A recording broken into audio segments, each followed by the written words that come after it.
ایک صحابی آیا، رسول اللہ میرا باپ جو میں کماتا ہوں اس کو بھی خرچ کر دیتا ہے، جو بیٹا الگ کمائے تو وہ باپ کو اجازت نہیں ہے۔ تو آپ نے کہا بلاؤ اس کو۔ جب اسے پتا چلا کہ میرے بیٹے نے میری شکایت کی ہے تو عرب شاعر لوگ تھے، اس نے دل ہی دل میں کچھ شعر کہے بیٹے کے گلے میں۔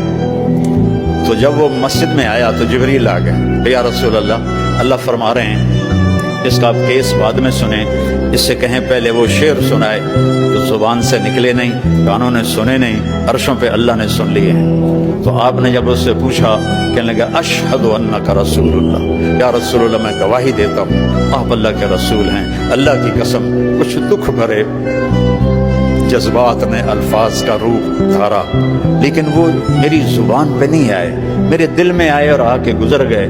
آپ کے رب نے وہ بھی سن لی۔ تو آپ نے کہا، اب اللہ کہتا ہے پہلے وہ سنا پھر تیرا کیس سنوں گا۔ تو نے کہا جی میں نے کہا تھا غزوتک مولودا ومنتک یافیا تعل بما اجنی علیک وتنہل، بیٹا جب تو پیدا ہوا تو میں نے اپنے لیے جینا چھوڑ دیا۔ ہر باپ یہی کرتا ہے، بیٹا جب تو پیدا ہوا تو میں نے اپنے لیے جینا چھوڑ دیا، جو کمایا تیرے لیے، جو بنایا تیرے لیے، پہلے تجھے کھلایا پھر خود کھایا، پہلے تجھے پلایا پھر خود پیا۔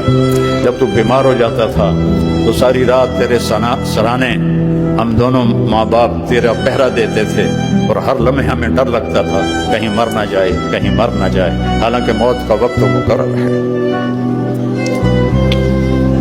پھر ایسا ہوا کہ عمر گزرتی گئی، میں بوڑھا ہوتا گیا تو جوان ہوتا گیا، تیرا تنا سیدھا ہو گیا، میرا تنا جھک گیا، میرے ہاتھ میں لاٹھی آ گئی، تیرے پاؤں میں طاقت آ گئی، اور میرے سوچوں میں یہ بات آئی کہ جیسے میں بچپن میں اس کو انگلی پکڑ کے چلاتا تھا، کبھی کندھوں پہ بٹھاتا تھا، کبھی گود میں، اور اس کے لیے ساری ساری رات میں مزدوری کرتا تھا، لیکن ایک دم میں نے کیا دیکھا کہ تیری آنکھیں ماتھے پر چلی گئیں، اور تو مجھے ایسے دیکھتا تھا جیسے میں تیرا نوکر ہوں اور تو میرا مالک ہے۔ میں نے اپنی ساری زندگی کے تصور کو جھٹلا دیا کہ ہاں واقعی میں اس کا نوکر ہوں، کہ میرا مالک۔ اگر میں باپ ہوتا تو میرے ساتھ یہ تو نہ کرتا، میرا حال ہی پوچھ لیتا، لیکن تو نے تو میرا حال پوچھنا بھی چھوڑ دیا۔ تو میرے نبی کی روتے روتے داڑھی آنسوں سے تر ہو کے یہ کرتا بھی بھیگ گیا، آپ اتنا روئے کہ آپ کی داڑھی اور آنسو ایسے کرتا بھیگ گیا۔ جب وہ خاموش ہوا تو آپ نے اس کے گریبان کو پکڑا، کہا اٹھ اور دفع ہو جا اور میری نظروں سے دور ہو جا، انت و مالک لابیک، تو اور تیرا سب کچھ تیرے باپ کا ہے۔